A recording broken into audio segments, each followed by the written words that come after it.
You're watching Nightline. I'm Anita. The top stories. No political appointments in GLCs listed on Bursa, Malaysia. And politicians reminded not to use religion to gain popularity.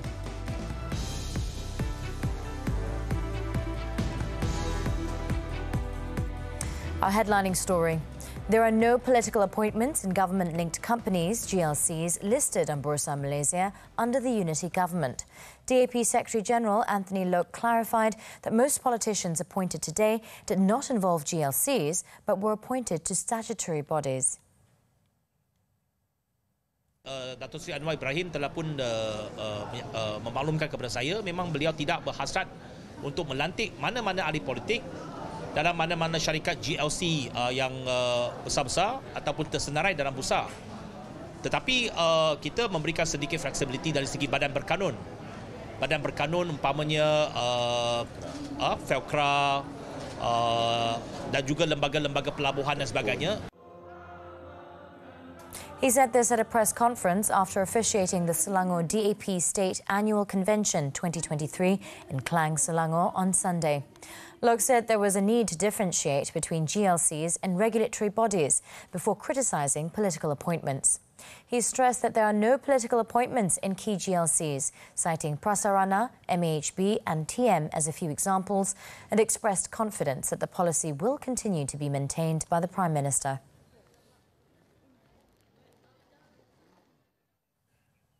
The government will never appoint any individual to key positions in government-linked companies, GLCs or regulatory bodies if he or she would not be able to serve the organisation well. Deputy Prime Minister Datuk Seri Ahmad Zahid Hamidi said many factors are taken into account before appointing any individual, including his or her background, qualification and experience.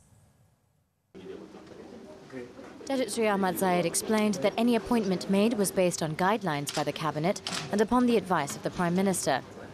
Ianya jangan hanya dilihat kerana seseorang itu memegang jawatan politik, ahli-ahli parlimen atau adun umpamanya, tetapi harus dilihat latar belakang seseorang itu dan juga kelulusan serta pengalaman seseorang itu. Jadi ini adalah sesuatu yang lumrah yang pernah dilakukan, tetapi kita tidak akan melantik mana-mana individu yang akan tidak memberikan sumbangan kepada organisasi yang diketuainya itu.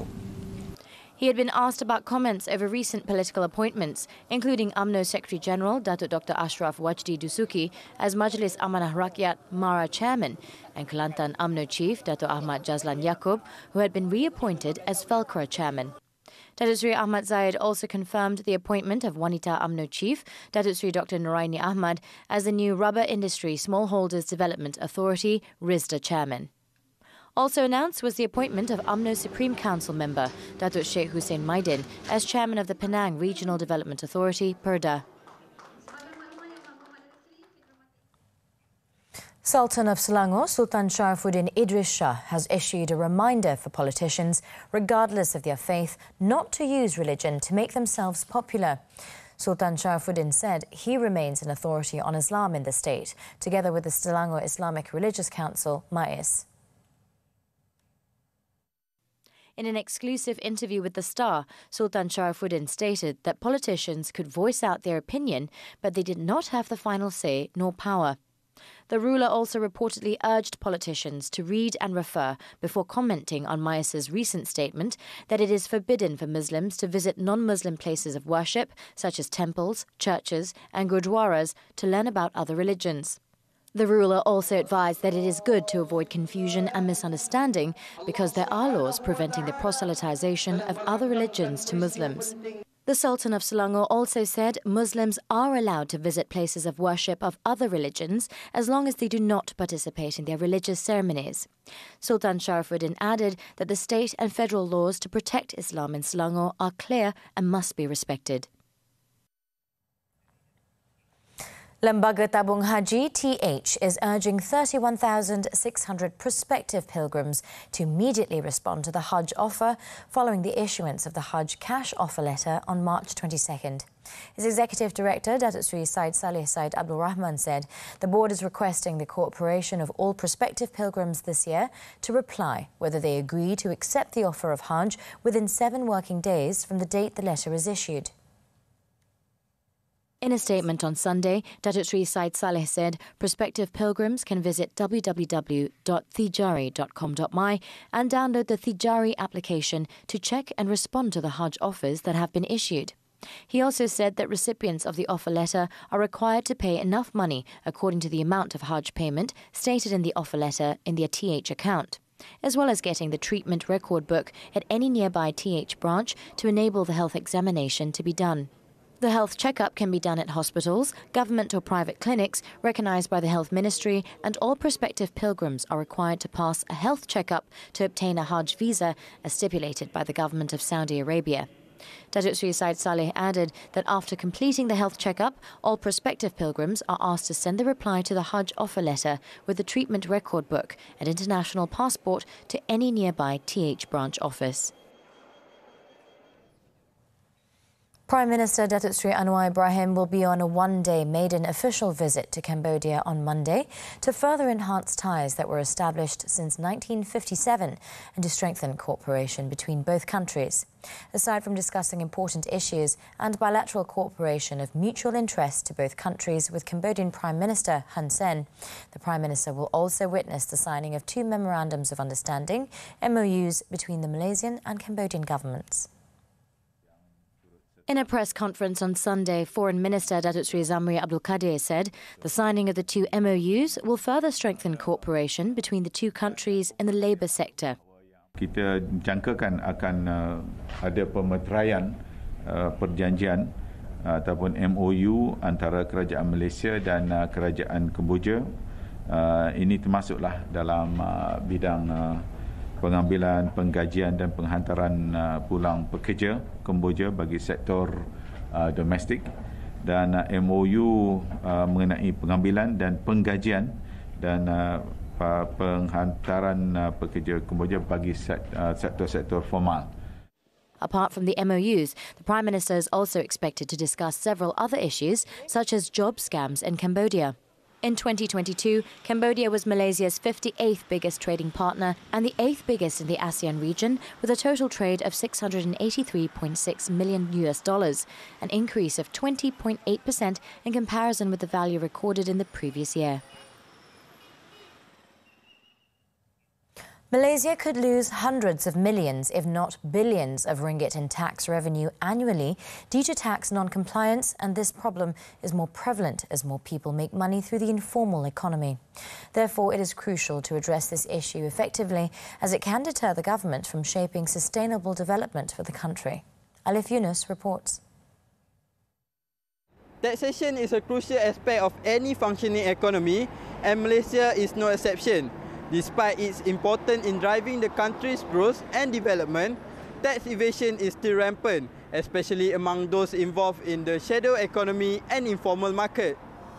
It is estimated that the size of Malaysia's informal economy is equivalent to 18.2% of the country's gross development product, GDP, or nearly 100 billion ringgit. This has led tax authorities to take measures to regulate the informal economy to achieve higher tax collection to support the country's progress, as well as provide social support for the needy. However, there are still many Malaysians, including unregistered businesses and workers, as well as individuals who use online and social media platforms to earn an income, who are avoiding the tax net either deliberately or unknowingly. With the current initiative by Hasil, where I noticed they do a lot of engagement, a lot of education roadshow, a lot of awareness program, and I think that is where they are trying to reach out to as many taxpayer and non-taxpayer. So the information as to meeting the tax obligation become important. And I feel it works.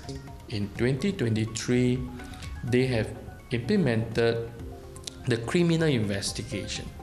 So whoever being caught in this category, the first thing authority will do is to charge this person in court. Now let me repeat again that it is not talking about illegal activities, it is talking about non-disclosure of your income or to the extent of under-declare of your income. According to experts, one driving factor of tax non-compliance is tax morale, which can influence the people's intent to fulfill their national duty as taxpayers. So tax moral drivers can be, it would be how effective is the government in their spending? What's the corruption level of that country? Tax rates, audit and penalty rates for doing something that is against tax law, or being caught on something that you did not know that you shouldn't do, something like that. And it's also how your friends and your family perceive the tax. Those are all of the things that influence tax morale. By improving tax collection through compliance, the government could also increase its revenue without having to resort to additional new taxes. This will in turn support the country's economic growth by reducing the government debts and deficits, as well as provide better services for the people. Dalam masa sama, kita tahu tax tu kita bayar untuk kita balik. So, rasanya masing-masing pun kena faham yang yalah, kalau kita tak bayar tax pun macam mana kerajaan ni nak menggunakan duit kan? So, kena fair lah. Tax you have to pay also.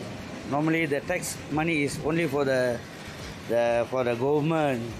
But it depends on the earning lah, how much we earn. Then see lah how. If the people can pay tax, mean pay. Bad thing for our country. I think so. Better don't hide and better pay lah. Pay is good, and the tax must pay to government to help poor people to give the quality of life. Yep. The fact of the matter is that serious attention must be given to encourage greater tax compliance in Malaysia, and this requires a multifaceted approach, including improving tax education and awareness, mitigating systemic inefficiency in the tax system, reducing the tax burden on low-income households, and curbing the shadow economy. Alif Yunus, TV3.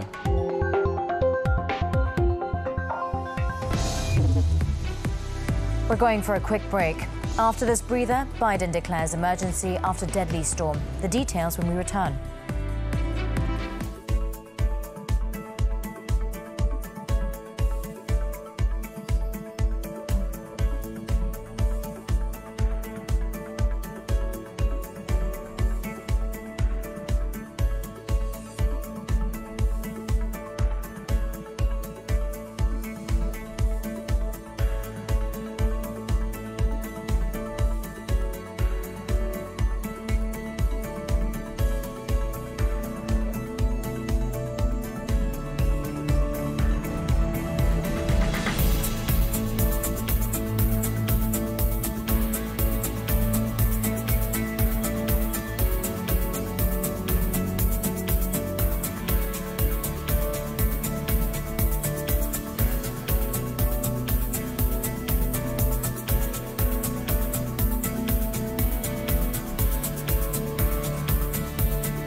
On the foreign front, U.S. President Joe Biden approved an emergency declaration for Mississippi on Sunday after a tornado tore across the state, killing at least 25 people there and one in Alabama.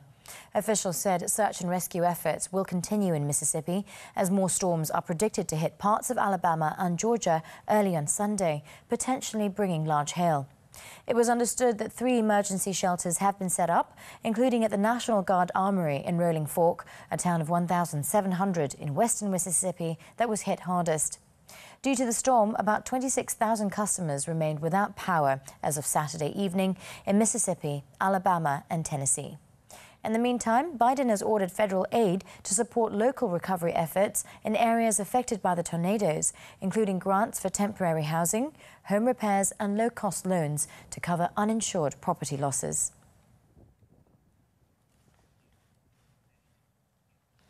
Donald Trump on Saturday railed against what he called prosecutorial misconduct, denying any wrongdoing amid investigations in New York, Georgia and Washington. Without offering evidence, the former U.S. president spent much of his nearly 2-hour speech at a campaign rally in Texas, attacking the multiple investigations that have put him in legal peril as politically motivated. The leading candidate for the Republican Party nomination accused the administration of Democratic President Joe Biden of orchestrating his criminal prosecution to undermine his bid for the White House.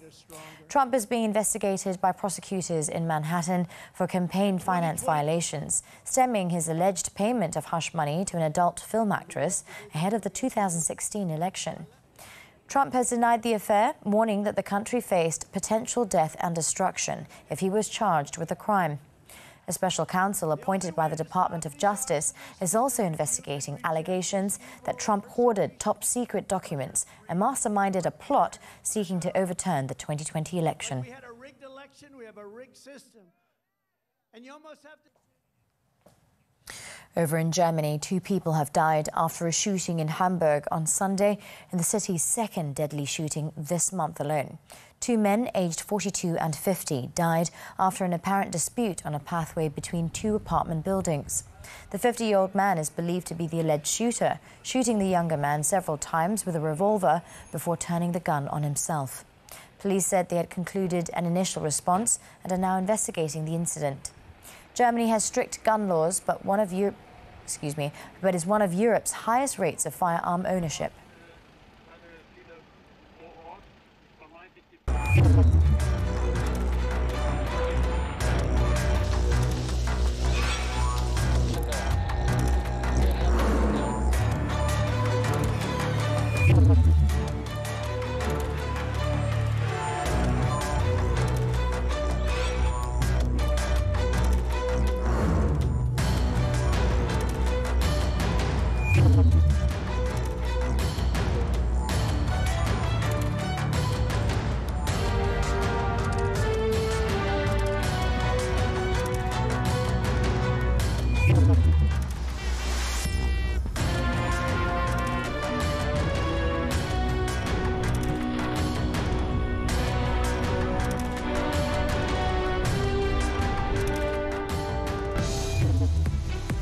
Up next.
Back with sports news now. Malaysia's professional mixed doubles pair, Goh Soon Huat, Siobhan Lai Jae-mi, failed to cross their final hurdle at the Swiss Open in Basel after going against China's Jiang Zhen Bang Wei Yaxin in 3 sets Sunday night. Soon Hua Sivan lost the opening set 17-21. They came back strongly to win the second set 21-19, but lost 17-21 in the deciding set to give Jiang Zhen Waiya the title. However, the duo can only blame themselves for the defeat, as they were leading at the halfway mark by 3 points and were also leading at 16-15 before losing out. The Switzerland Open is part of the World Super 300 Tour BWF, which offers $16,590 to the winner of the mixed doubles competition, while the losers take home $7,980 plus ranking points.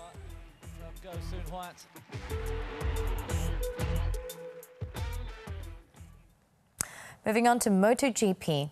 Reigning world champion Francesco Bagnaia won the first ever MotoGP sprint with a last lap overtake at the season-opening Portuguese Grand Prix on Saturday to earn 12 points and move to the top of the riders' standings ahead of the race on Sunday. Introduced this season in a bid to make the sport more entertaining, sprints will be run a day before the race and are approximately 50% of the full distance, which was 12 laps around the Portimao circuit. Marc Marquez stunned the field when he took pole position in qualifying earlier with the help of a slipstream, but his Honda was no match for the Ducatis, whose straight-line speed helped Bagnaia take the lead in the opening lap. Marquez struggled to keep his rivals at bay, and soon Pramac Racing's Jorge Martin went past him and even took the lead from Bagnaia. On the final lap, Martin looked set to take the checkered flag, but the Spaniard went wide on a turn, opening the door for Bagnaia to storm ahead and win the sprint. Unlike Sunday's races, only the first 9 riders can claim points in the sprint. Sunday's race will have the same grid order after the qualifying session with Marquez on pole.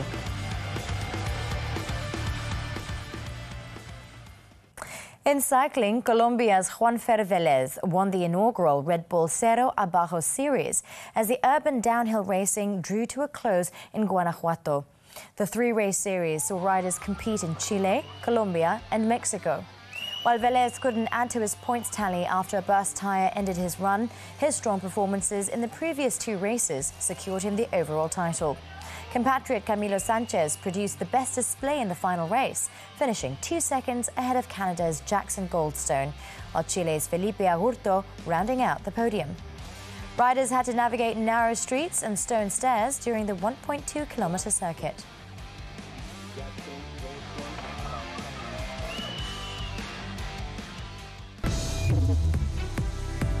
Up next, tenant in cat carcasses case arrested. This and more after this short break. Stay tuned.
The Social Welfare Department will need to assess reports from police investigations and the hospital concerning the 3 brothers who are believed to have been abused in Kanga Perlis before taking further action to accommodate the victims.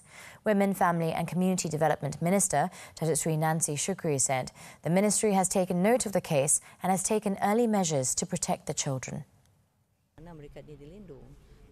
Biasanya kami kalau kami hantar mangsa-mangsa ini di tempat perlindungan memang kami perlu rahsiakan. So kami perlu lindung mereka daripada pihak yang telah melakukan sesuatu yang tidak baik kepada mereka. Kami tidak mahu mereka tahu di mana mereka dilindung. She was speaking to the media after the National Welfare Foundation's Kasih Ramadan program in Lundu, Sarawak on Sunday. On Saturday, a member of the public found 3 brothers in a weakened state, with the legs of 2 of them chained together by the side of a bridge in Simpang Empat. The victims were aged 13 to 16, with 2 of them having hearing and listening disabilities. Police have since arrested a 46-year-old woman believed to be the victim's mother and a 31-year-old man to help with investigations. Meanwhile, the Education Ministry has received information that 2 of the 3 siblings believed to be victims of abuse in Perlis have been attending school in the state. Its Minister Fadlina Sidek said she was unable to elaborate further as the case is being investigated by the authorities. Ya, kita dapati mereka ada yang bersekolah dan kes itu masih lagi dalam siasatan merentas pelbagai kementerian. Jadi untuk pihak kami, kita baru dapat makluman bahawa mereka memang ada bersekolah di beberapa sekolah di sekitar Perlis dan kita akan pastikan bahawa maknanya perkembangan mereka ini akan kita akan ambil perhatian penuh lah sebab mereka sudah ditempatkan di institusi jagaan. Jadi maknanya dalam rekod memang mereka bersekolah lah. Fadlina spoke to the media after launching the Smart Classroom project and Yayasan Didik Negara at Sekolah Kebangsaan Mengkuang in Pulau Pinang on Sunday. She noted that her ministry will leave it to the Social Welfare Department and other ministries first before her ministry takes over or manages the case.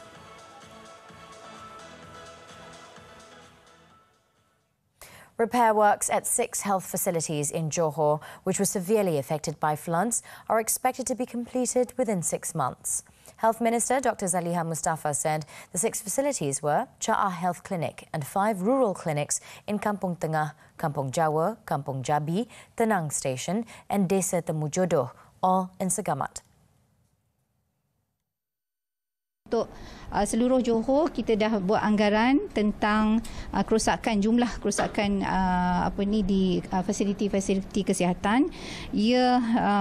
Kita anggarkan sebanyak 1.8 juta. 1.8 juta kerosakan dan kos baik pulih fasiliti kita anggarkan sebanyak RM750,000 untuk semua fasiliti yang terlibat yang 6 tadi. Dr. Zaliha said this to reporters after visiting Kampung Tengah Rural Clinic in Segamat on Sunday. When asked if there are any facilities that are currently being considered for relocation following the risk of disaster, she said that thus far, only Kampung Tengah Rural Clinic has been identified to be relocated to a new area.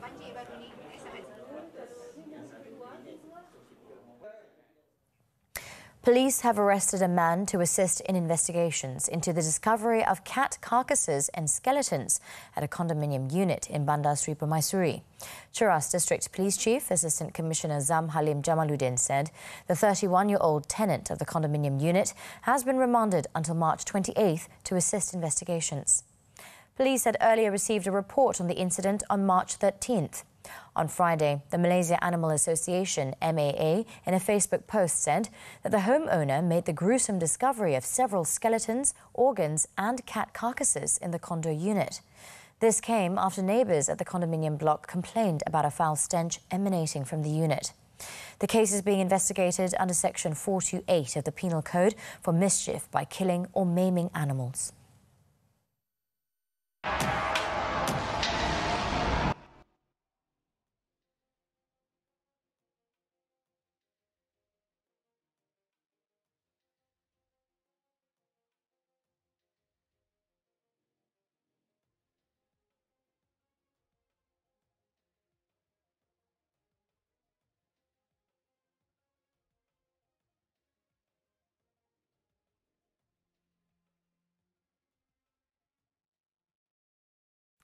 To meet the high demand during the holy month of Ramadan, traditional bookbinders in the Yemeni capital are working round the clock to restore dozens of damaged copies of the Quran.